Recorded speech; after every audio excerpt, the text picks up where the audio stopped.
충남 당진에 사는 63세 김세순 씨의 이야기입니다. 3년이었습니다.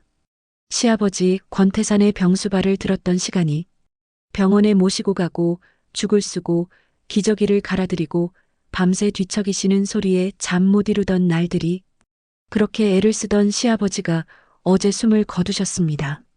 장례식장은 조문객들로 붐볐습니다.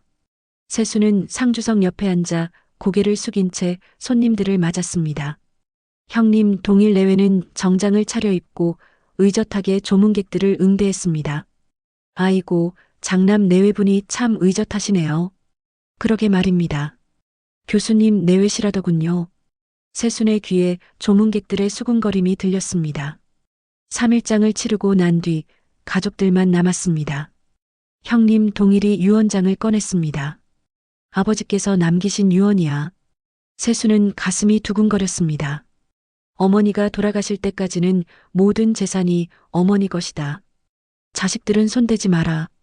어머니께서 돌아가시면 장남에게 80%, 차남에게 20%를 상속한다.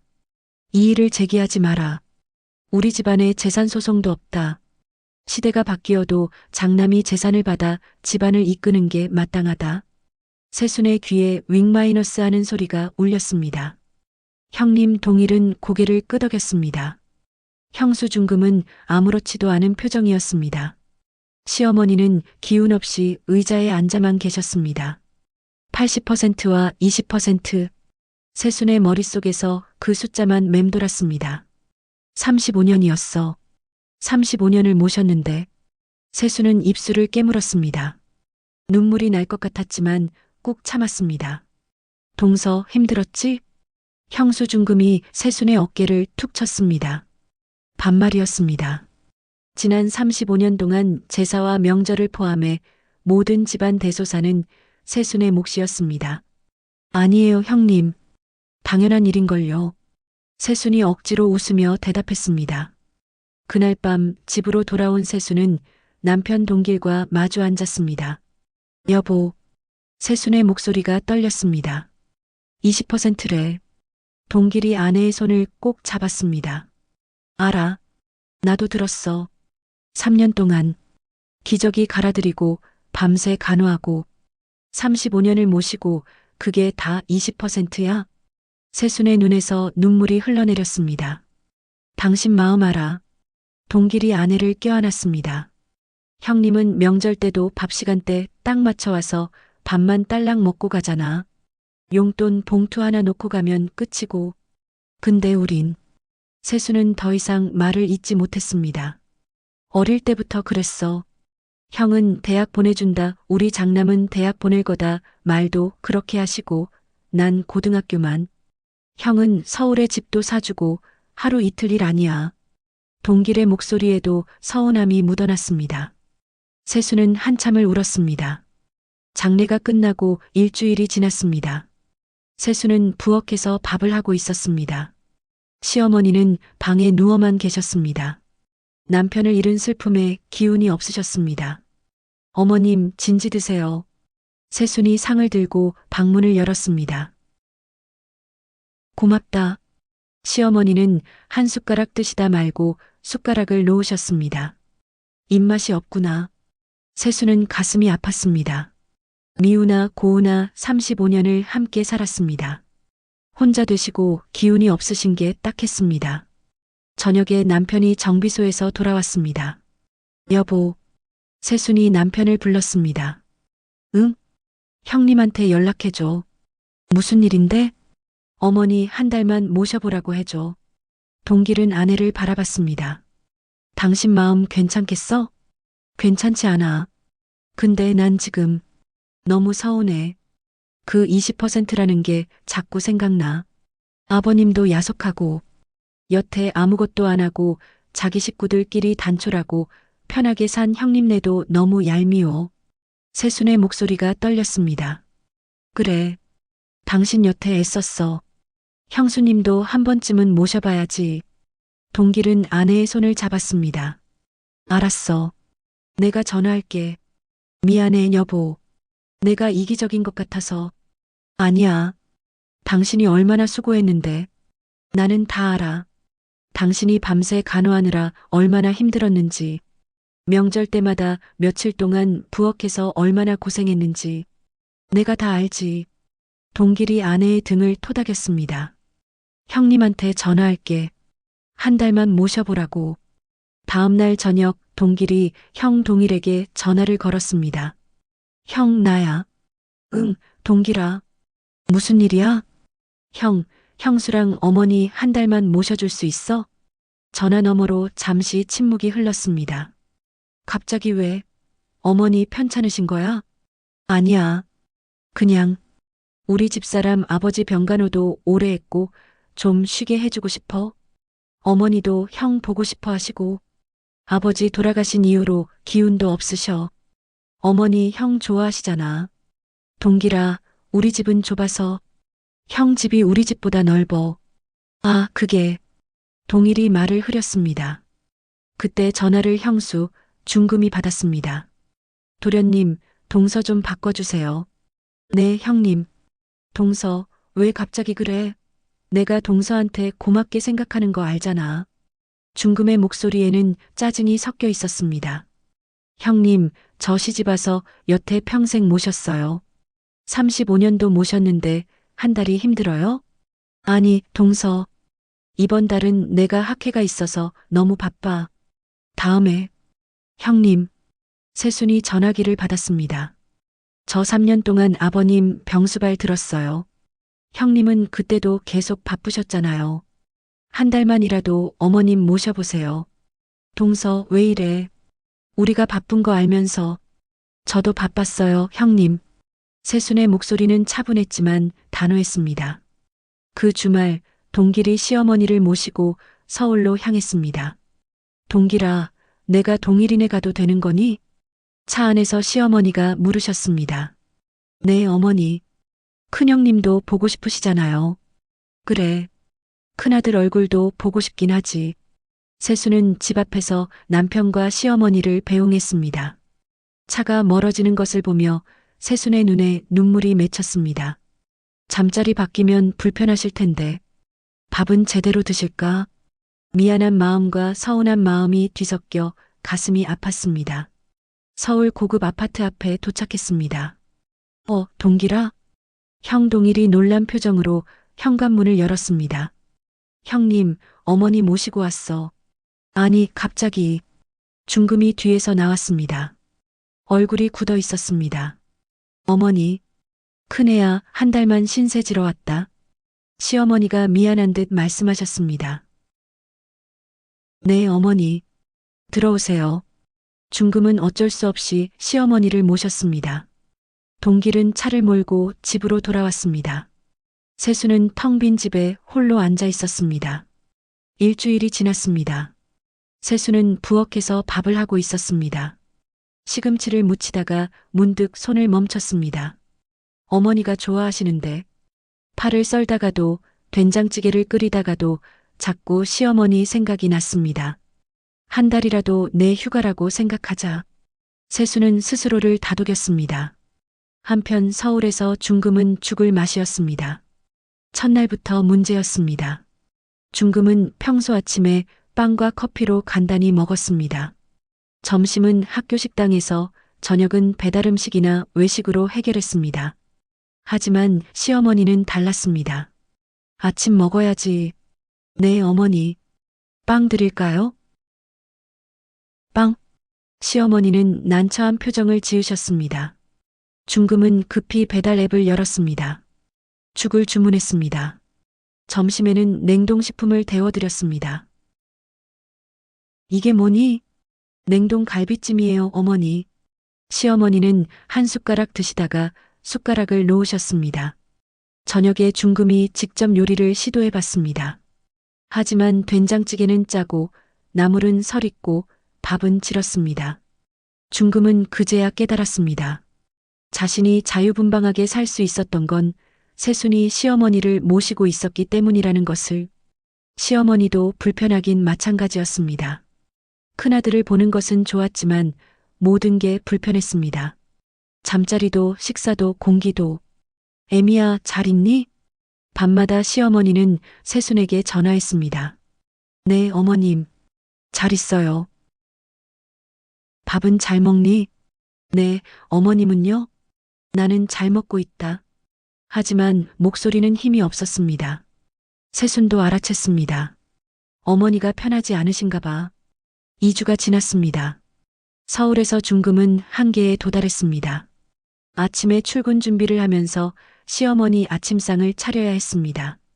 저녁에 집에 돌아오면 녹초가 되어 있었지만 저녁을 준비해야 했습니다. 어머니, 저녁 드세요. 고맙구나.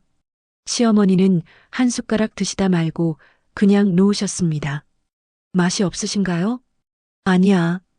그냥 입맛이 없어서. 중금은 가슴이 답답했습니다. 밤에 동일에게 말했습니다. 여보, 나 더 이상 못하겠어. 뭘? 어머니 모시는 거. 도련님 댁으로 다시 모셔다 드려야겠어. 2주밖에 안 됐잖아. 2주가 2년 같아. 나는 못해. 동서가 이걸 35년 동안 했다는 게 믿기지 않아. 중금의 목소리가 떨렸습니다. 한편 시어머니는 방에서 혼자 눈물을 닦고 계셨습니다. 내 집이 그립구나. 새순이가 보고 싶구나. 시어머니는 매일 밤 새순에게 전화했습니다. 애미야. 네, 어머님. 거기. 날씨가 어떠니? 좋아요, 어머님. 어머님은 편히 계세요? 그래. 전화를 끊고 시어머니는 또 눈물을 흘렸습니다. 새순에게 다시 가고 싶다고 말할 수가 없었습니다. 자존심도 상하고 큰아들 앞에서 차마 그런 말을 할 수가 없었습니다. 일요일 오후였습니다. 새순은 마당에서 빨래를 널고 있었습니다. 차 소리가 들렸습니다. 고개를 드니 서울 차량 번호판이 보였습니다. 동서, 중금이 차에서 내렸습니다. 시어머니도 함께였습니다. 어머님, 새순은 달려갔습니다. 시어머니를 부축했습니다. 어머니, 괜찮으세요? 새순아. 시어머니의 얼굴이 많이 야위어 있었습니다. 형님, 연락도 없이 어쩐 일이세요? 새순이 중금을 바라봤습니다. 동서, 내가 할 말이 있어서. 중금의 얼굴도 피곤해 보였습니다. 거실에 앉았습니다. 시어머니는 자신의 방으로 들어가셨습니다. 중금이 새순 앞에 앉았습니다. 동서, 중금은 처음으로 진심을 담은 목소리로 말했습니다. 그동안 내 대신 큰 며느리 역할 해준 거 정말 고마워. 새순은 놀라서 중금을 바라봤습니다. 미안했어. 나는 당연하게 생각했어.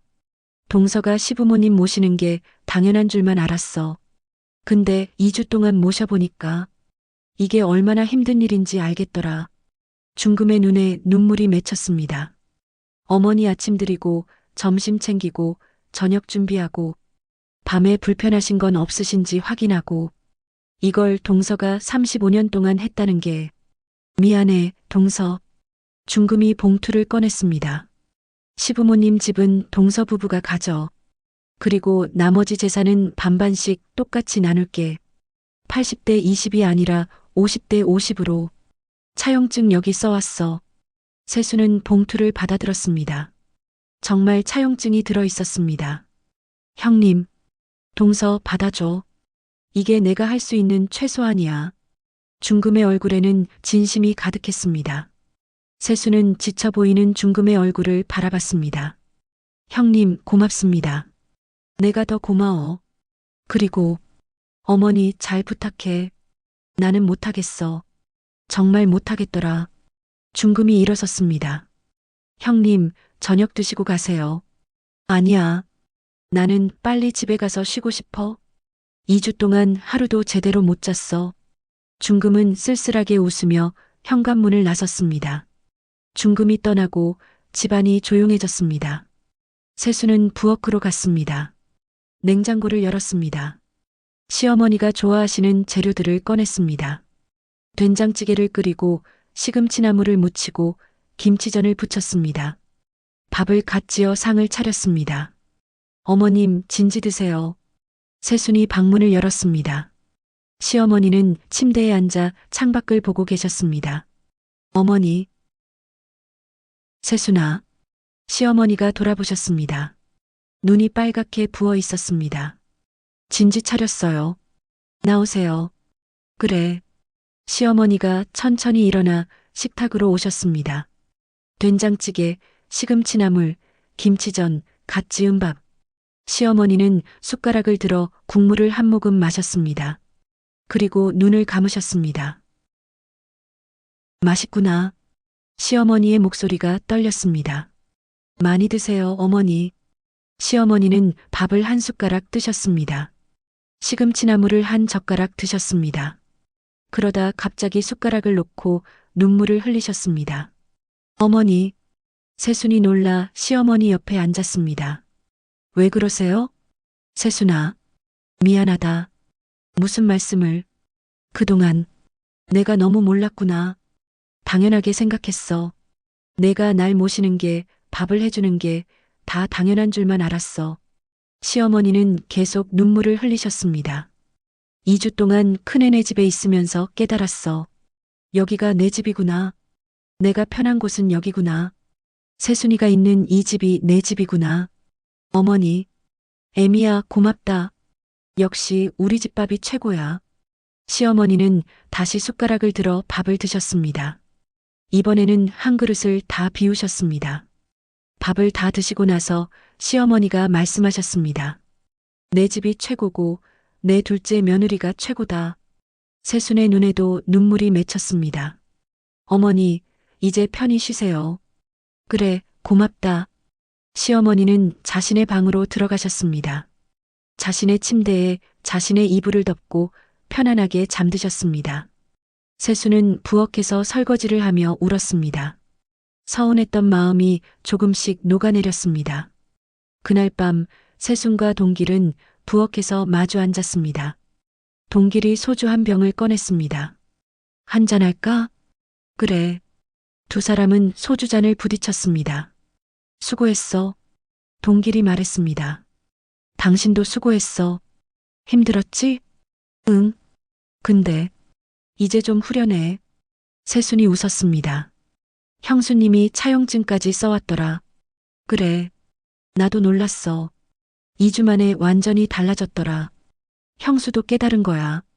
당신이 얼마나 대단한 사람인지. 동길이 아내의 손을 잡았습니다. 당신 정말 대단해. 시집살이 불평 한 번 없이. 불평 많았어. 속으로.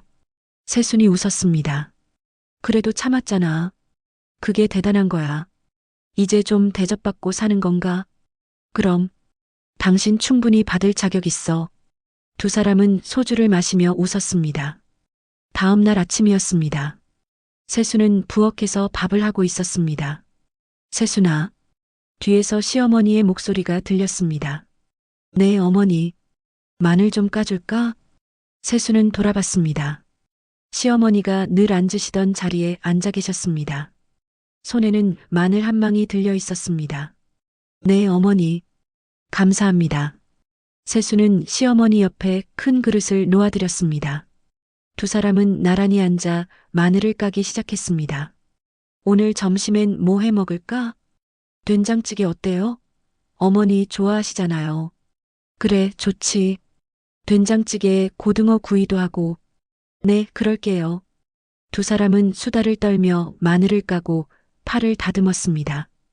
햇살이 부엌 창문으로 들어왔습니다. 세순은 이제 알았습니다. 존중받는 삶이 얼마나 소중한지, 그리고 가족이란 함께 있을 때 비로소 완성된다는 것을. 35년 만에 세순은 처음으로 시댁에서 진정한 며느리가 되었습니다. 아니, 가족이 되었습니다. 부엌에서 나란히 앉아 마늘을 까는 두 사람. 그 모습이 참 평화로웠습니다. 여러분의 따뜻한 응원 한마디가 세순 씨에게 큰 힘이 될 것 같습니다. 댓글에 남겨주세요. 황혼의 사랑 아픈 배신 짜릿한 복수 황로배사